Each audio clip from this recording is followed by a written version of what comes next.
Allah tidak pernah tinggalkan Anda. Mungkin ini ujian untuk membuat Anda lebih hebat lagi di masa depan. Kalau Anda tidak tahan bantingan yang sekarang, bagaimana Anda bisa mengatasi pelintiran yang akan datang? Semua keadaan jiwa kita, hati kita, perasaan-perasaan kita sudah lebih dulu bahkan pernah dirasakan oleh Nabi Muhammad SAW. Kalau Anda pernah gelisah, Nabi dulu pernah gelisah. Kalau Anda bahagia, Nabi juga pernah bahagia. Kalau Anda merasakan kekhawatiran, Nabi dulu pernah khawatir. Dan miniatur kehidupan kita sudah dicontohkan dalam perjalanan kehidupan Nabi Muhammad SAW agar kita bisa belajar mengatasi problematika kehidupan. Allahu Akbar, kalau beliau tidak diutus oleh Allah, kita tidak tahu bagaimana cara menyelesaikan pemetaan kehidupan kita hingga dengan saat ini.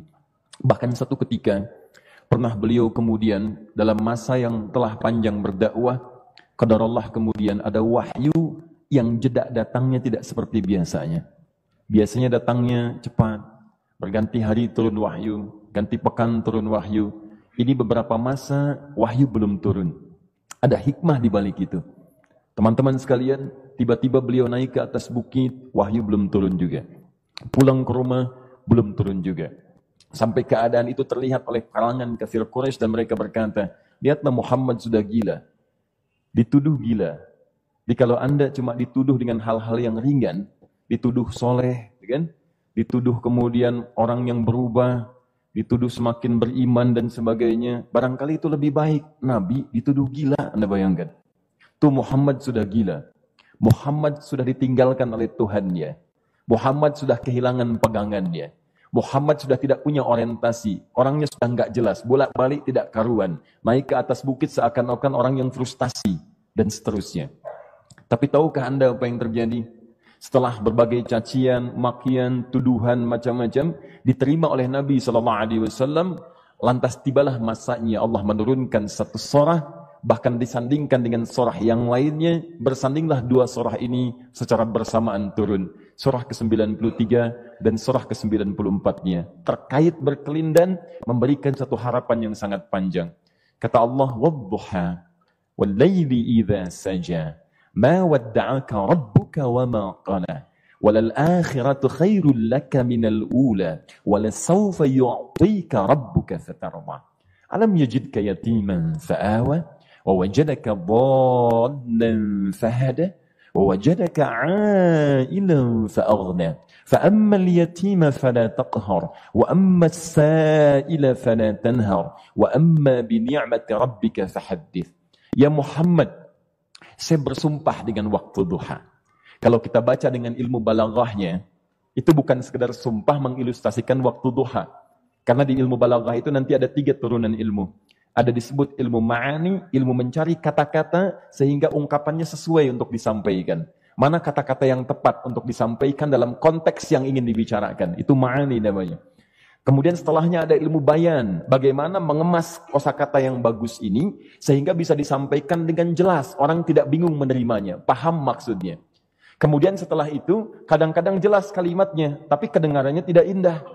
Woi, rapatkan woi, apa belum paham juga? Rapatkan saf. Memang jelas, tapi nggak ngenakin. Maka bagaimana caranya disampaikan dengan jelas, tapi hati kita terasa nyaman, memuji. Terasanya nyaman diserahkan kepada Allah, tapi ada kebahagiaan, disampaikan tidak terasa tergurui, diperintahkan serasanya diberikan jalan untuk mendapatkan kebaikan. Maka yang ketiga disebut dengan ilmu badi' namanya.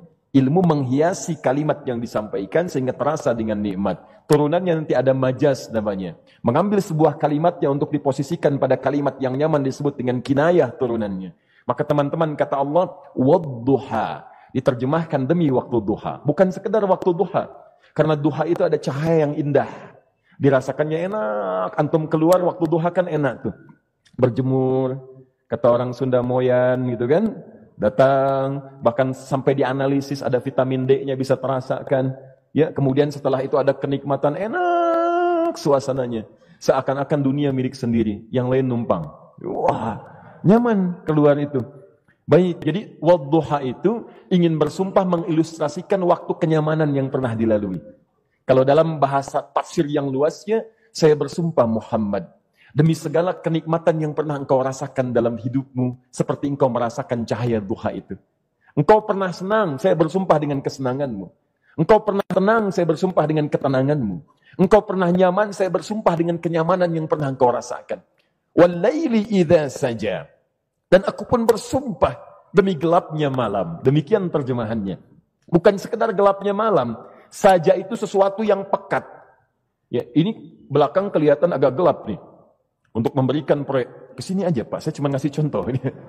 Contoh, saya bukan mengeluh, bukan, ingin memberi contoh. Ya, contoh pada ilustrasi yang mau saya sampaikan. Nggak apa-apa, biarkan saja. Saya mau contoh kasih kata saja. Ya, ini belakang agak gelap untuk memproyeksikan cahaya ke sini. Tapi yang mau saya sampaikan, kalau gelapnya begitu pekat, semua cahaya ini nggak ada. Cahaya nggak ada nih, sama sekali tidak kelihatan. Saya mau tanya pada Anda, beraktivitasnya mudah atau sulit? Mudah nggak menemukan sendal Anda di luar? Belum tentu. Menemukan jalan keluar pun belum tentu mudah. Anda mesti meraba-raba jalan. Anda mesti kemudian melihat sesuatu dengan pandangan mata hati Anda. Raba, dan sebagainya. Sampai menemukan jalan itu pun belum tentu benar. Itulah yang disebut dengan gelapnya malam saja pekat. Kadang-kadang ada orang yang menghadapi satu kesulitan yang pekat, suasananya siang, cuman karena masalahnya begitu pekat seakan-akan membuat diri dia gelap. Jalan susah, limbung gitu. Kenapa gelap ya? Padahal terang. Karena masalah menggelimuti dirinya seakan-akan dia diselimuti masalah yang gelap. Bimbang dia, makan gak enak, minum gak nyaman, dan seterusnya. Ya, biasanya makan ayam tenang, ini dikasih yang lebih enak juga rasanya pahit. Gak enak zamannya. Maka kalau kita ilustrasikan dalam suasana tadi Muhammad, saya bersumpah, engkau pernah hidup nyaman, ataupun engkau mengalami masalah yang sangat pekat dalam kehidupan. Engkau alami sesuatu yang dahsyat, sampai engkau bingung, bimbang, pekat, mereka menuduhmu dengan macam-macam. Ma wadda'aka rabbuka wa ma qala. Saya pastikan kepadamu, dalam keadaan nyamanmu seperti dulu, ataupun engkau bimbang seperti sekarang, Tuhanmu tidak akan pernah meninggalkanmu ataupun menuduhmu gila. Orang-orang yang dekat dengan Allah Subhanahu wa ta'ala, maka Allah akan menjaganya, baik dalam keadaan yang tenang dan nyaman, ataupun dalam kesulitan yang luar biasa. Walal akhiratu khairul laka minal ula. Nanti saya akan tunjukkan kepadamu, jika kamu telah tabah dan sabar menerima cacian mereka, menerima tuduhan mereka, nggak apa-apa, ini kan muqaddimah. Masa kamu masih panjang. Kamu masih panjang dalam berdakwah, kehidupan kamu masih panjang membawa tugas dan misi. Kalau kamu belum bersabar pada yang sekarang, bagaimana dengan yang di masa depan? Tapi saya pastikan kepadamu, jangankan yang seperti ini, masalah pekat yang paling hebat pun kamu akan hadapi, yang membuat kamu sedemikian sulit lebih daripada ini, yakinkan pada jiwamu, aku tidak akan pernah meninggalkanmu. Ini prinsip dalam kehidupan kita. Jika Anda menggantungkan hidup kepada Allah, Anda bersandar dengan baik kepada Allah, maka ayat ini akan mengatakan, teman-teman sekalian, Allah tidak akan pernah meninggalkan Anda dalam setiap kehidupan Anda. Nanti, sekarang perjuangan, kata Allah, walal akhiratu khairul laka minal ula. Nanti saat kamu tiba di akhirat, saya akan tunjukkan kepadamu, ada yang lebih hebat yang tidak pernah engkau rasakan sebelumnya saat di bumi. Tidak akan ada lagi kesulitan yang kamu hadapi. Tidak akan ada lagi cacian yang kamu kemudian hadapi. Tidak ada lagi kemudian tuduhan yang kemudian kamu rasakan. Aku akan berikan apapun yang kamu inginkan sampai kamu puas. Wala sawfa yu'tika rabbuka fatarda. Nanti kamu pengen apapun, aku berikan. Kalau sawfa masih ada jeda, ya. Kalau bahasanya wa yu'tika mungkin seketika. Tapi ketika mengatakan sawfa, artinya bukan saat ini Muhammad. Sekarang pun aku berikan, tapi nanti yang di akhirat aku berikan sampai kamu merasa puas. Ayo minta apa saja. Hadir, hadir, hadir, hadir. Tapi yang paling indah, kalau kamu tidak percaya, alam yajidka yatiman fa'awa. Cobalah ingat, kalau sekarang sedang susah, coba ingat dulu. Bukankah saat kamu yatim, aku yang merawat sampai kamu tidak merasakan kegelisahan itu? Lahir bapak tidak ada, aku cukupkan dengan kakek. Kakek meninggal, aku hadirkan ibu dan paman hadir di sekitaranmu. Ibu meninggal, ada kakek. Kakek meninggal, ada paman. Dan Khadijah hadir di sekitaranmu. Bukankah aku rawat pada saat itu?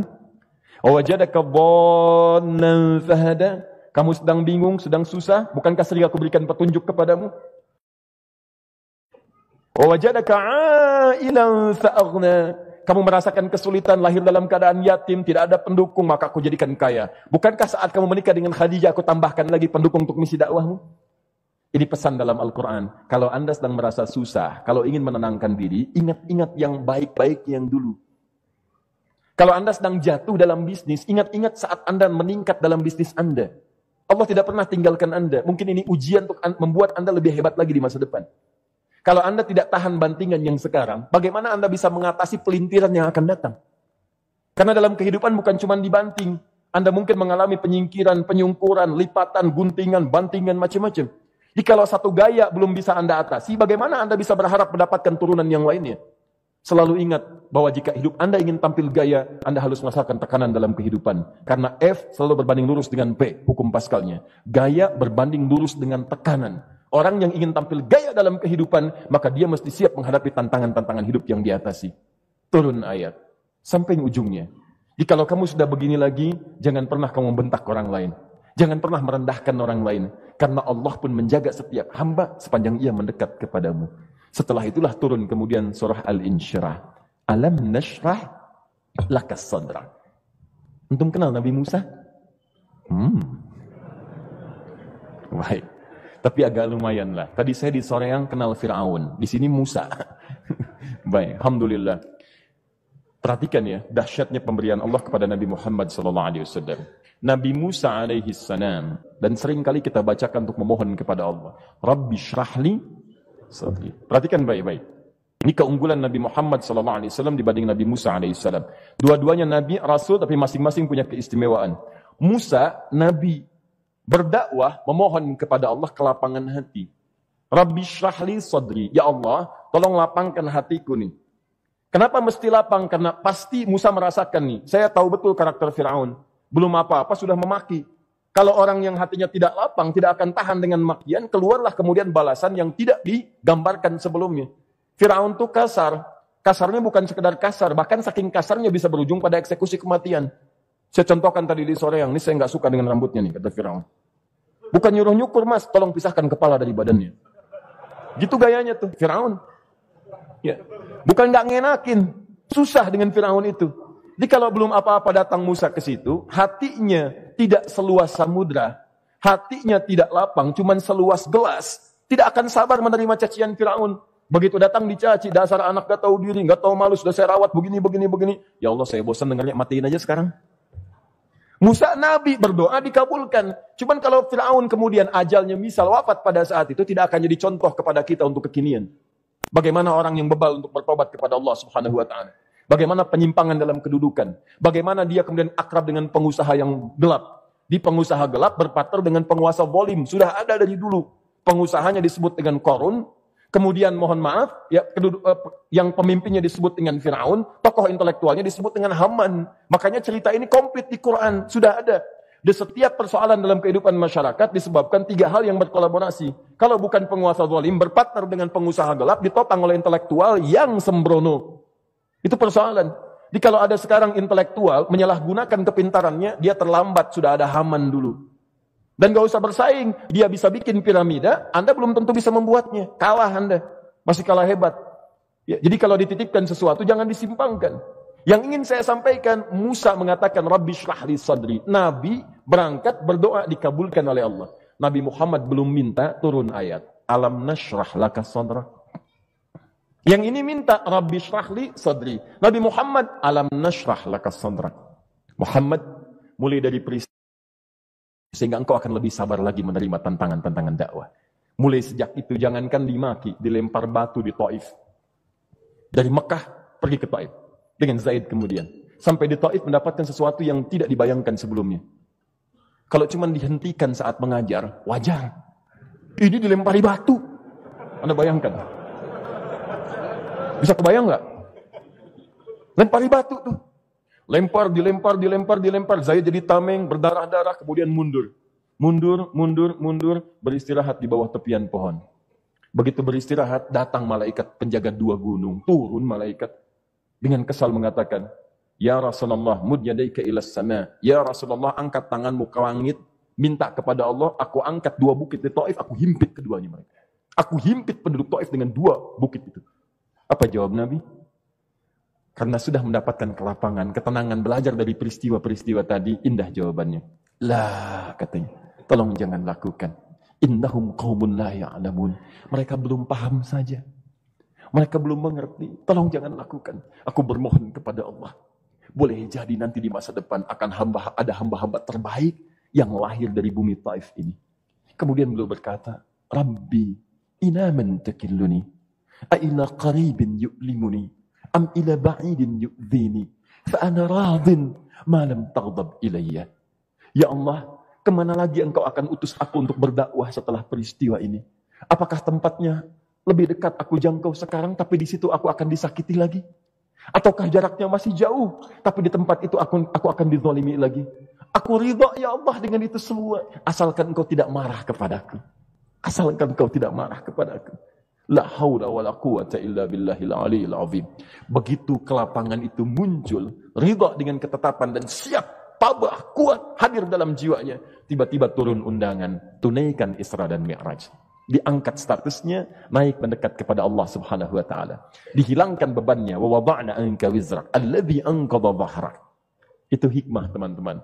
Barangkali kalau antum saat ini datang ke masjid ini untuk kajian, sedang bawa beban, ada kesulitan, penuh dengan macam-macam, barangkali dibacakan surat Ad-Duha tadi untuk memberikan harapan kepada Anda. Ini bukan PHP, karena ini bukan masalah urusan manusia.